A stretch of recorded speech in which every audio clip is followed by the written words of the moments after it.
Hello there, welcome back to the Closet Historian. Today I have another vintage accessories haul to share with all of you. Somewhat unusually, I will be starting with the vintage costume jewelry today, and the first thing I have to show you are these vintage dress clips, probably from the 1930s or 40s. They have this citrine color rhinestone in a probably brass or base metal even stamping or setting here, but these are just your standard sort of clawback dress clips that you can clip onto like your neckline. Here, I'll show you what that looks like. You can clip them onto the neckline of a sweater or onto your lapels on your jacket or onto anything really, onto the neckline of a dress. You just have to be kind of careful when removing them that you don't snag anything on the sharp clips, but I just really love dress clips, and these ones really stood out to me as being a fun color. I really like this sort of amber citrine color, and I thought they'd be great for fall and on a black dress or on a red dress. And I have a couple of more jewel-toned 40s dresses I want to make soon. I have the fabric for. I included that fabric in my fabric haul for fall, then I didn't sew anything or haven't really been sewing anything, but I just love these and I was happy to be able to pick them up. The next two items are actually very similar, and one is this large, I think it's Judy Lee signed brooch. This one is, I think they're like 4 inches long, these brooches. This one is a feather or quill pen sort of style, which I think is cute, you know, as a writer, to have like a quill pen. Maybe it's a little too on the nose, but then again, so am I. I'm a little bit cheesy, so what are you gonna do? This one is in a silver tone, obviously, and then I did actually pick up another very similar brooch. This one is unsigned in a brushed gold color. I really like this one. This one actually is even better quality, I think, than the silver one, even though it's not signed. It's got this really big swoop that would totally catch on someone if you were wearing it and tried to give them a hug, but you know, I don't mind being hazardous, that's fine. I just really loved how large both of these brooches were, and I'm happy to have one in silver and one in gold now. If I ever need to be, you know, rocking a huge feather brooch, I'm covered. And sticking with the feathery theme, the last brooch I have to show you guys today is this dove brooch from Coro. I'm really not sure when this one is from. The back is sort of smooth, and it's hollow, and I don't know, something about the mix of the shiny and the brush just makes me feel like it's later, like maybe from the 60s or later even. But I thought the styling of the dove itself was very Art Deco looking, so I'll probably be wearing it with 30s things. I don't really, as you guys know, I'm not super particular about eras. I think you can achieve a very authentic look while not caring about exactly when things are from, and I don't really super care about having a super authentic look, I guess. You just use the word super quite a lot there. But I thought this was super cute, and I wanted to pick up this little dove brooch. I've seen them online before, and I finally saw this one for a good price, and so I was happy to add that to my, I guess, novelty brooch collection, even though it seems a little bit more too sleek and nice to be a novelty brooch. But I suppose bird brooches still count as being a novelty item, but I thought it was pretty, so I added it to my brooch collection. The next item I have to show you guys is this yellow silk scarf. For some reason I couldn't say the word yellow just then, but yellow silk scarf from Vera. It's just one of their Japanese made Vera scarves, all silk. This one's probably from the 60s or even 70s perhaps, just based on the colors. It's got yellow and like a tannish brown and a little bit of orange in here. But of course, again, I don't really care about era. This one I will tuck into a suit and then wear with yellow gloves most of the time. That's kind of why I picked it up, is to match gloves. I try and find scarves to match my gloves to be able to do that sort of matchy-matchy thing, wearing them with suits. So I was happy to add yellow to those options that I have. The next item I have to share with you guys is a little bit of a cautionary tale, or just something to look out for, or that could happen to you while you are collecting gloves. And these are black leather gloves. They're actually real leather. They're silk lined with a little bit of like net silk. It almost, they said they were silk lined. It feels more like nylon to me, but we'll see. So these are just kind of longer gloves that will tuck up into your coat, really nice for wintertime. Now, they do have quite a strong scent, these gloves. I actually wore them to the Dior exhibit down at the Denver Art Museum. I'll have some footage from that for you guys soon, but I do have photos on my blog. And if you're in the Denver area, go hit up that Dior exhibit. But these have a very strong, I think it's like sandalwood perfume sort of smell. And there's two things that could have happened here. A, these were perfumed gloves, which were a thing I think. I think that was something you could actually buy back in the 1950s. You could buy perfumed gloves that had a smell and like it came that way. And then the other thing, of course, that could have happened is this has just picked up the perfume or the scent of the person and place that they were stored. So this could be the former owner's perfume or something like that, but it's really strong. It's like a really strong, I think it's sandalwood. Yeah, it's like a very spicy sort of woodsy almost smell, which I do like woodsier smells, but this is just so strong that while I was wearing them around the museum, I just kept getting a whiff of it and it was just like knocking me around. Now, unfortunately, the seller did not disclose that these had any sort of scent to them, and like this will scent the whole drawer. It's so strong, so that's something to look out for. Unfortunately, sometimes sellers don't disclose everything about an item. Usually things have like a soft antique shop, musty, dusty smell. These have a very, very strong perfumed smell, and it was just something that was not mentioned in the listing and is a bummer for people who are really sensitive to that sort of thing. Like these I will still wear and use because I won't be wearing black leather gloves all the time, just because I switch up my gloves with every outfit, but it's just something to look out for. Sometimes there are A, either perfumed gloves, or B, gloves that have picked up perfume. I don't really know the story with these, but that was a little bit of a bummer because I kept walking around the museum thinking that someone was standing next to me who had really strong perfume, but it was me, it was my gloves. So an interesting little thing about these ones. I did also pick up some other pairs of gloves recently that don't have any smelly problems. These ones are a sort of aqua blue color. I have a pair of gloves that are an aqua color, but they are a little bit too small for me. These ones, unfortunately, again, there was a problem when they arrived. They're a little bit faded and they were quite stained or like dusty when they arrived. Another thing where I don't think the seller had disclosed how necessarily dirty they were and it didn't show up in pictures. I don't really mind things like that as long as it is mentioned in the listing. Like I don't mind washing things, just tell me, hey, I think this is dust, it'll come out. So I did actually end up washing these ones as soon as they arrived, and now they smell like mild laundry detergent, which you just kind of hand wash these if you have gloves. I would always make sure, don't wash them all together in case you have like a darker pair and the color bleeds, but I wash them individually and just with a mild detergent in like lukewarm water is usually how I wash these, and just swirl them around for a little bit, maybe even let them soak a little bit, and then come back to them and rinse them out, and then you have cleaner gloves if something arrives quite dusty. But this was a good color for me and a little bit longer, or the fingers fit a little bit better than my other pair of aqua gloves. I'm always looking for gloves in every color, as you guys know, and also ones that actually fit my long fingers. I did actually pick up another pair of gloves from the same seller when I was buying those aqua colored ones, and it was these lighter green. It's sort of a pastel lime, or like on the way to pistachio. It's a very Lauderay color. I really quite like this pastel lime shade, and so I wanted to add it to my glove wardrobe.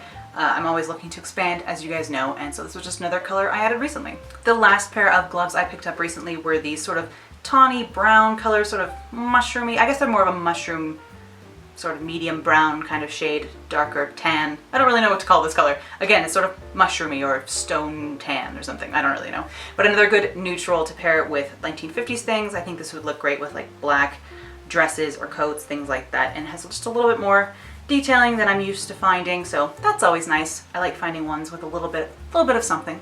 Now, if you guys follow my blog, you will have seen me wear this already a couple of times, and it was something that I was desperately needing in my wardrobe, and it is a black faux fur collar here. So great with a blazer or adding over a coat, or even sometimes a sweater. I love a faux fur collar. I have a bunch of them. I usually make them. I'll link to a tutorial where I showed you guys how to make one on my blog before, but this time I was feeling a little bit lazy and didn't want to sew with faux fur, so I actually did pick this one up off of Etsy from a seller who makes them. You can get one with a little button loop, which is what I did, and just a nice black, longer faux fur, like a faux fox fur collar, just to throw on with my coats when I'm feeling extra glam, and it's lined in felt. This one is from Hot Hats on Etsy, and they do have different colors. I wouldn't mind having one very similar in white as well for a very winter wonderland look, but I do have quite a few faux fur collars. It's a look I like, so I was happy to add a black one into my wardrobe. Another black colored accessory that I have been on the lookout for a while now is a black leather clutch. With all the clutch handbags that I have, I don't actually have a black leather one right now, and this one just was calling my name because of the super large long shape. It seems very 40s to me. This one probably actually is from the 1940s. It's definitely on the older side, and it has a stamp in here that just says Burn of California. I'm not sure, I haven't looked into that yet, but it just seems very like 40s or 50s compared to other handbags I have. That's just the kind of vibe I'm getting from this one.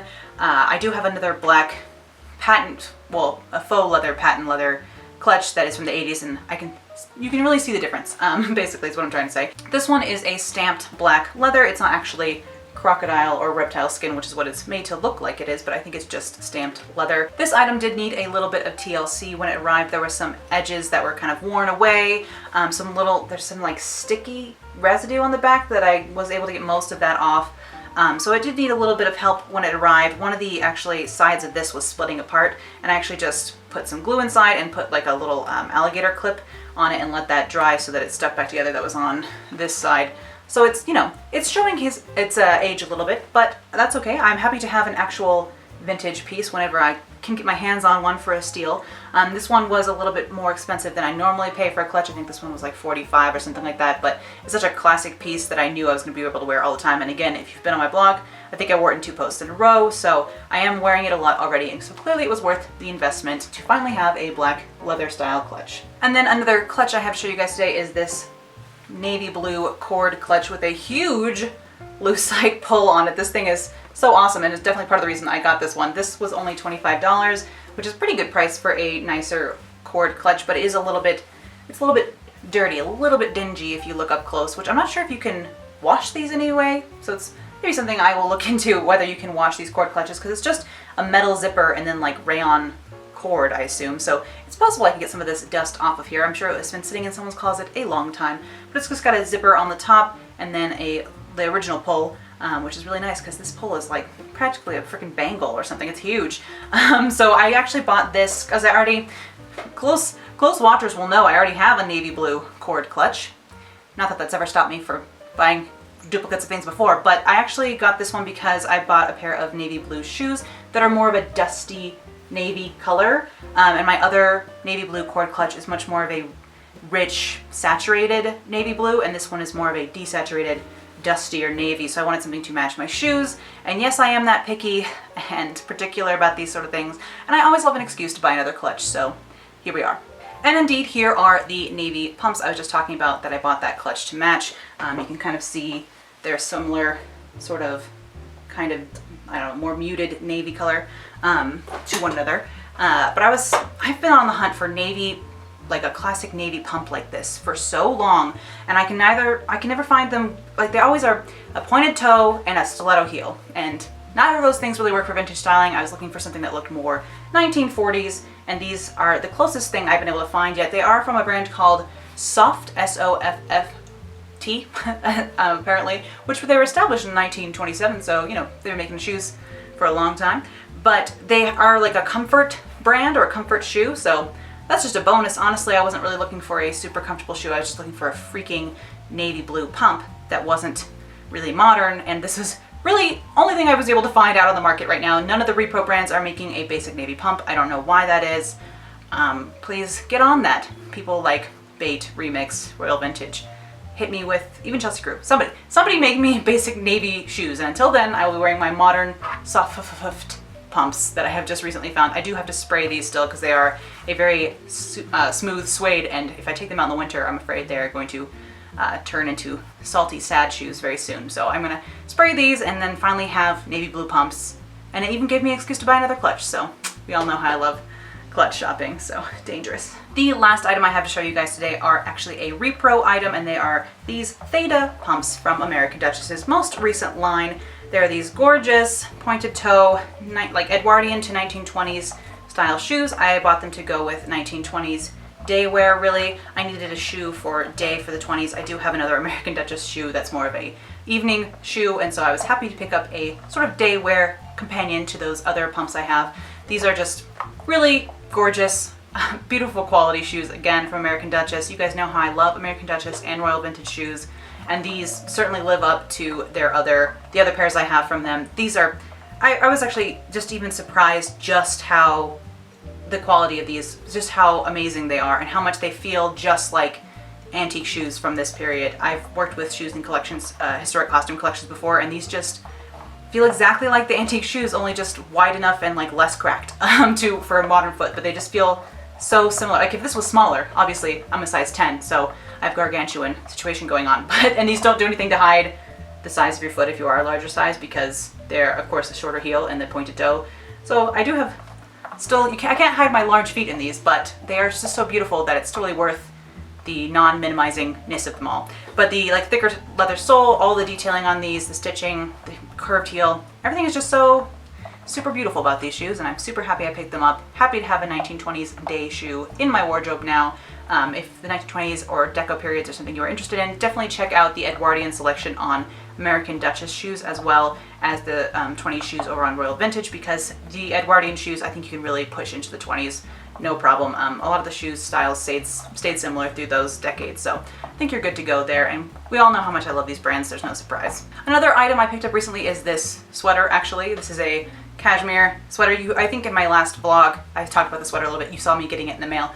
So this is just a cashmere sweater from the 1950s. It's the only thing about it that it fits really well, except for it is hard to get these on with this smaller neckline. There's no like button in the back or anything, but I really like it. It's not itchy or anything. It's actually cashmere. It's my first cashmere sweater, but it's a really nice little 50s sweater I picked up on Etsy. I think these are, of course, great basics to have in your closet. So those were the things I picked up recently shopping online. Of course, I did have that thrifting haul. I'll link that in a card recently as well. I'm trying to go thrifting more often and buy things in person. What a wild idea, but we know I do love online shopping, as we can see here and in my previous hauls. I feel like my last one wasn't that long ago, but we're just gonna, you know, I'm glad you guys enjoy the hauls, because it means I don't have to feel too bad about shopping too often. But anyway, thank you guys for tuning in today, and I will see you again real soon.